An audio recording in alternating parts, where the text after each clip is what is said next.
We met 2002 in a limo going to a Super Bowl party. He gave me his card and he said, "Hey, call me and we'll go to lunch." And I said, "I am not calling you. If you want to have lunch, you're going to need to call me." And that's what he did. He called me the very next day for lunch. So when we were then leaving Reggie and we were going home, and I said, "You know, if he actually calls me, I think I'm going to go out on a date with him." And all my friends were like, "Oh no, you should not go out with him." Well, for a couple reasons. One, I was a Christian, and I was going to stay loyal to my Christian faith of premarital sex. And they were like, "Oh, he is not going to like that. Like, he's a famous guy, he's big, he's scary, he's had his way." And I was like, I did not get any of that from Reggie. I said, we talked for such a long time, and he was a good, solid man. Like, I did not gather that. And those same friends had to eat their words because this man did not try to kiss me for 5 dates. I took on football pretty much as a challenge.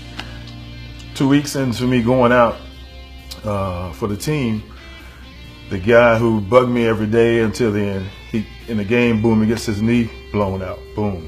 He comes out of the game and I go in.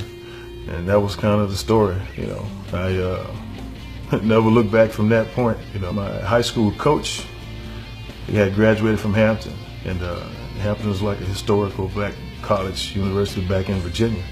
And he said, if you go to school there, Reggie, you'll get an education. It won't be just a football number, and it just won't be just keeping you eligible to play, you know. So I took him up on that, and I tell you, that was the best decision that I made. Made all conference my last 2 years, my junior, senior year.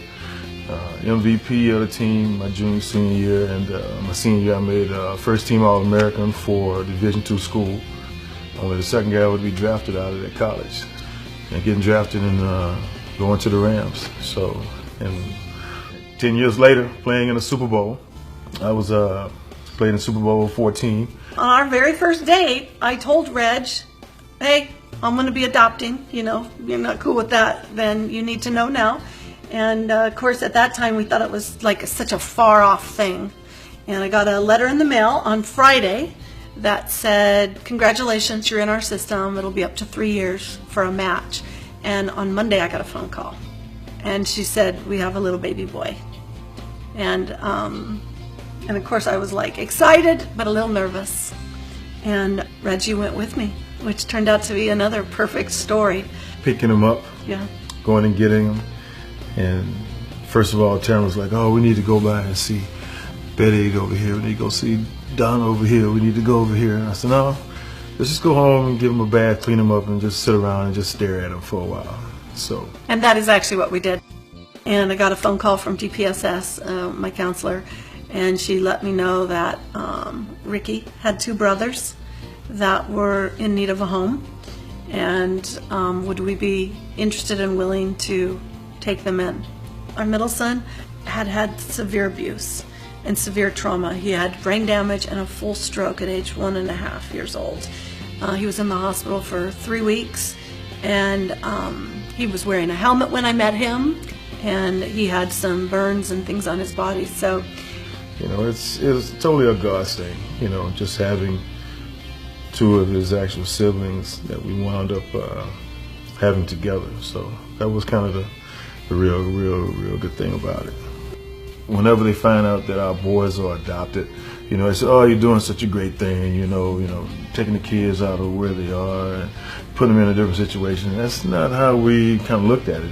I think it was more, for us, you know, kind of what the boys have added to our lives. I mean, because I think, you know, it kind of gets to me talking about it. I know, me too. You know, because it's, you know, just something that's in our hearts, I think, is basically where it comes from, you know, because I can't see ourselves now without these guys now. I mean, they've been such a part of our lives to make us aware of how many kids are actually out there that aren't able to find a home.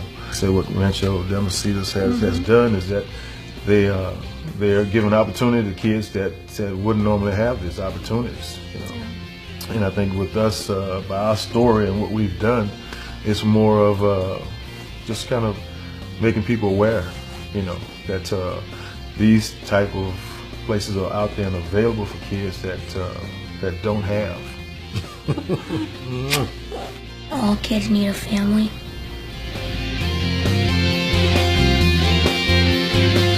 Group hug.